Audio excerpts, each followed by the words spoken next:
নমস্কাৰ মই তোমালোকৰ দৰ্শন ছাৰ আমাৰ সাউতে সাউতে জুন মাহ আহি পাবৰে হল হয়নে এতিয়া তোমালোকৰ বহুতে এপ্ৰিল আৰু মে মাহত পঢ়িবলগীয়াখিনি খুব সুন্দৰভাৱে পঢ়ি শেষ কৰিলা এতিয়া তোমালোকে কৰিব লাগিব কি জুন মাহত পঢ়িবলগীয়াখিনিৰ বিষয়ে জানিব লাগিব তাৰ লগতে নৱম আৰু দশম মান শ্ৰেণীৰ প্ৰথম পৰীক্ষাটোৰ বাবে নিজকে প্ৰস্তুত কৰিব লাগিব হয়নে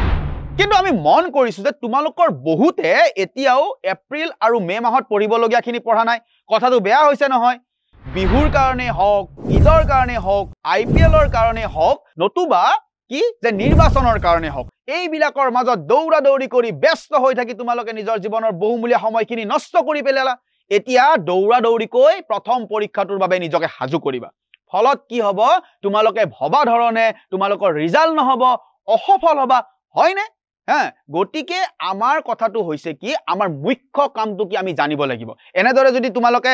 কেতিয়াবা পঢ়িম পিছত পঢ়িম পিছলৈ পঢ়াখিনি থাকক এতিয়া আমি খেলা ধুলাই কৰো এনেকে যদি থাকি ভাবি থাকা তেনেহলে তোমালোকে ভাবা ধৰণে কিন্তু সফলতা নাপাবা এই অসফলতাই তোমালোকক আগুৰি ধৰিব গটিকে তোমালোকে জানিব লাগিব যে জীৱনত তোমালোকৰ বৰ্তমান মুখ্য কামটো কি তোমালোকৰ মুখ্য কামটো হৈছে পঢ়া শুনা কৰা হয়নে এতিয়া তোমালোকৰ মুখ্য কামটো হৈছে পঢ়া শুনা কৰা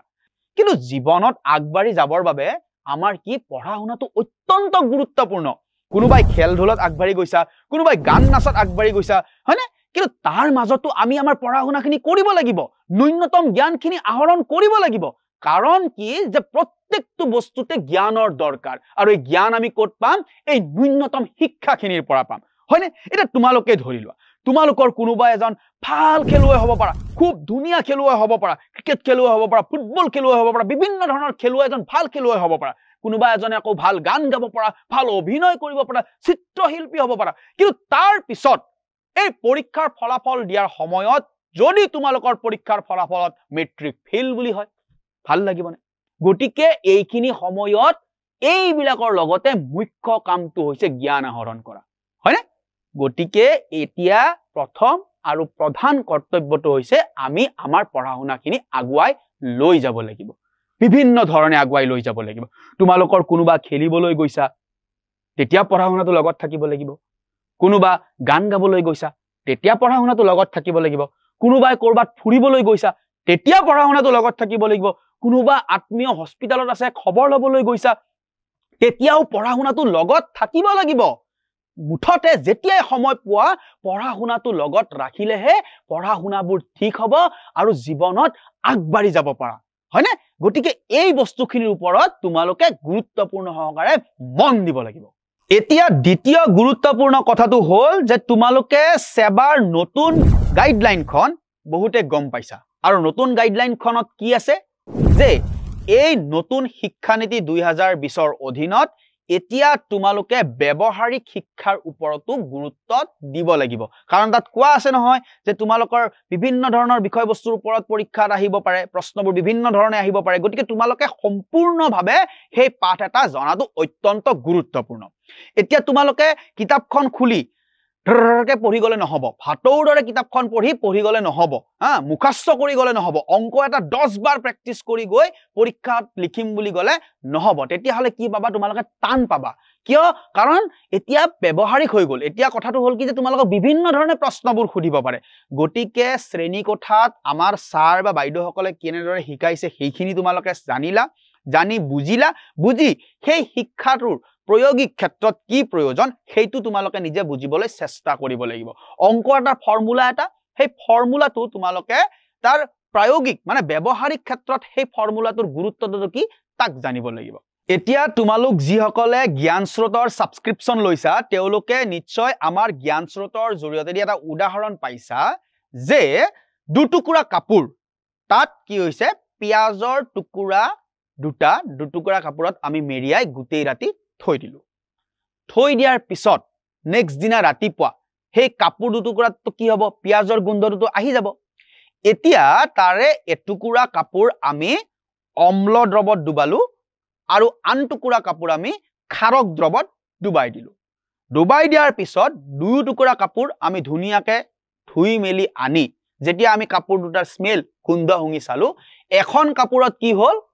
যে পিয়াজৰ গোন্ধটো থাকি গ'ল আৰু আনখন কাপোৰত কি হ'ল পিয়াজৰ গোন্ধটো নাইকিয়া হৈ গ'ল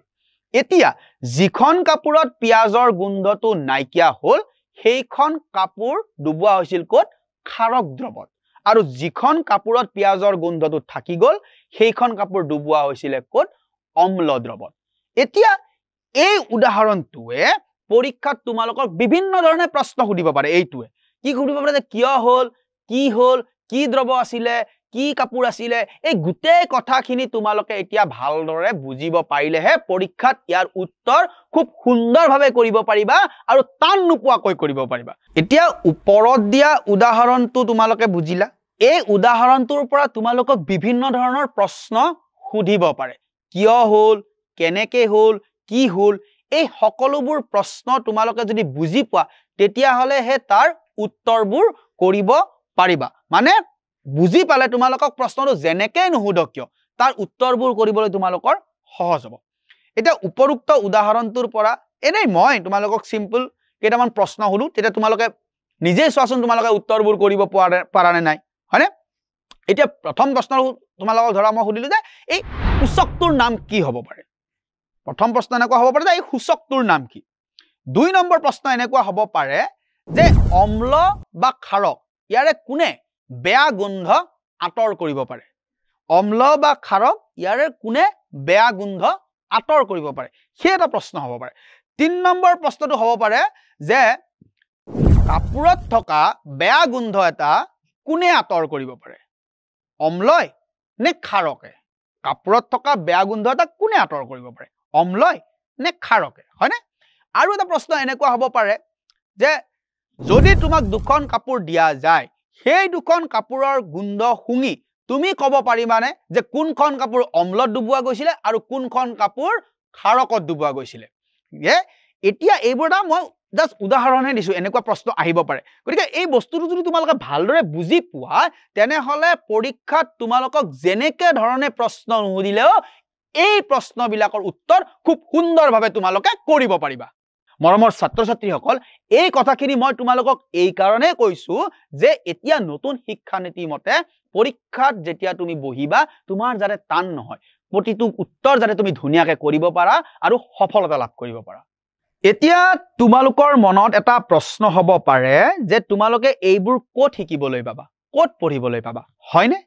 এই সকলোবোৰ খৰচি মাৰি জ্ঞান স্ৰোতত শিকাই থোৱা আছে তোমালোকে স্কুলত শিকিছা ঘৰত পঢ়িছা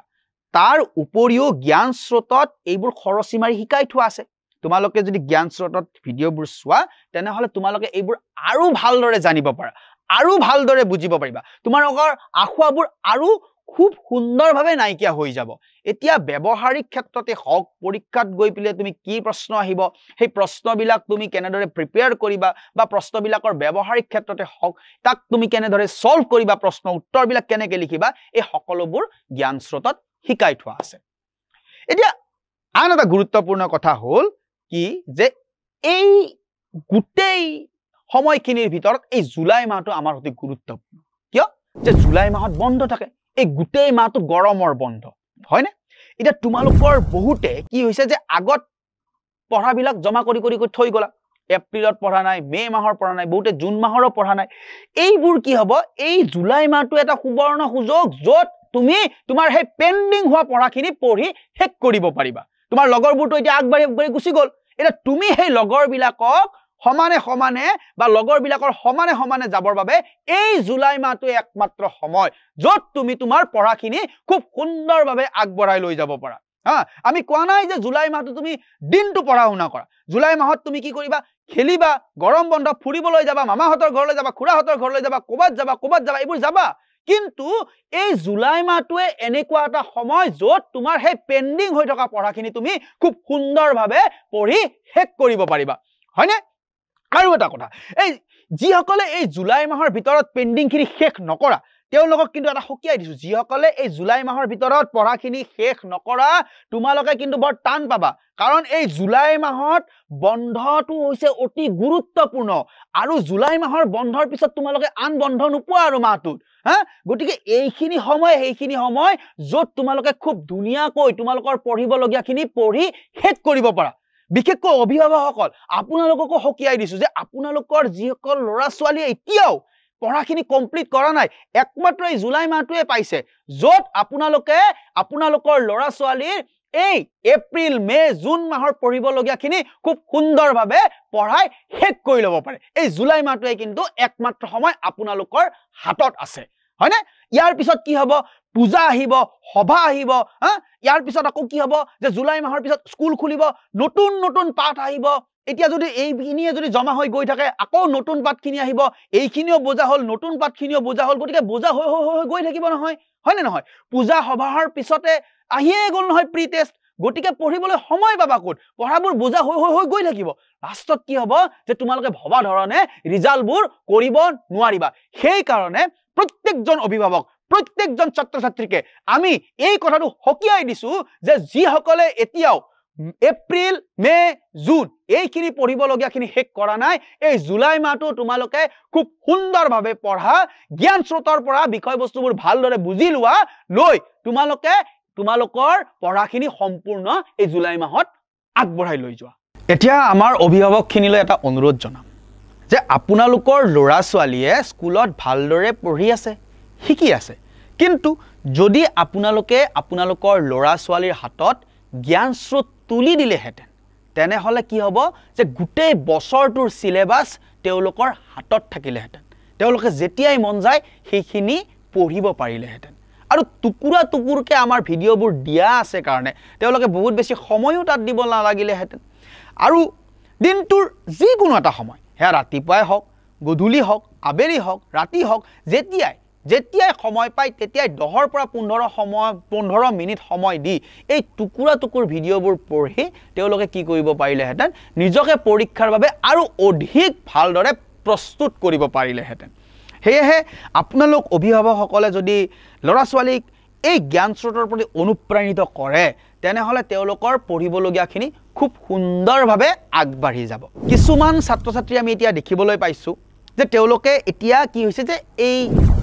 মে মাহলৈকে যিমানখিনি পঢ়িবলগীয়া আছিলে সেইখিনি পঢ়ি শেষ কৰিলে তাৰ লগতে তেওঁলোকে কি কৰিছে জ্ঞান স্ৰোতত উপলব্ধ হৈ থকা MCQবোৰ কৰিও শেষ কৰিছে আমাৰ জ্ঞান স্ৰোতত কি হৈছে প্ৰতিটো বিষয়ৰ প্ৰতিটো অধ্যায়ৰ 30ৰ পৰা 40টা MCQ দিয়া আছে এইবোৰ ইতিমধ্যে ছাত্ৰ ছাত্ৰীসকলে কৰি শেষ কৰিছে এতিয়া সিহঁতে কি কৰিছে যে নতুনকৈ সংযোজন কৰা কনসেপ্ট বেস MCQ বিলাক কৰি আছে এতিয়া আমাৰ জ্ঞান স্ৰোতৰ ছাত্ৰ ছাত্ৰীসকলে এই মাহলৈ পঢ়িবলগীয়া পঢ়াখিনি শেষটো কৰিলেই আনকি পিছৰ মাহৰ স্কুলত শিকোৱাৰ আগতে সেইখিনি ইতিমধ্যে জ্ঞান স্ৰোতৰ জৰিয়তে পঢ়িবলৈ আৰম্ভ কৰিলে এনেবোৰ ছাত্ৰ ছাত্ৰীয়ে পিছলৈ গৈ মেট্ৰিক পৰীক্ষাত প্ৰথম বিভাগত উত্তীৰ্ণ হৈ খুব ভাল ৰিজাল্ট কৰিব আৰু যিসকলে এতিয়াও পঢ়াবোৰ পিছলৈ পেলাই থৈছে পঢ়া নাই তেওঁলোকৰ কি হ'ব ৰিজাল্ট বেয়া হ'ব আশা কৰা ধৰণে ফলাফল নহব কোনোবা দ্বিতীয় বিভাগত তৃতীয় বিভাগত উত্তীৰ্ণ হ'ব হে আমি অভিভাৱকসকললৈ বিনম্ৰভাৱে অনুৰোধ জনাইছো যে আপোনালোকে আপোনালোকৰ ল'ৰা ছোৱালীখিনিক জ্ঞান স্ৰোতত পঢ়িবলৈ অনুপ্ৰাণিত কৰক আৰু তাৰ লগতে কি কৰক যে পঢ়াখিনি সুন্দৰভাৱে যাতে কৰি যাব পাৰে তাৰ প্ৰতি গুৰুত্ব দিয়ক আৰু মৰমৰ ছাত্ৰ ছাত্ৰীসকল তোমালোকেও তোমালোকৰ পঢ়াখিনি পেলাই নথৈ এনেকুৱা এটা সুন্দৰ সুবিধা পাইছা এই সুবিধাটোৰ সৎ ব্যৱহাৰ কৰি পৰীক্ষাৰ ৰিজাল্ট ভাল কৰা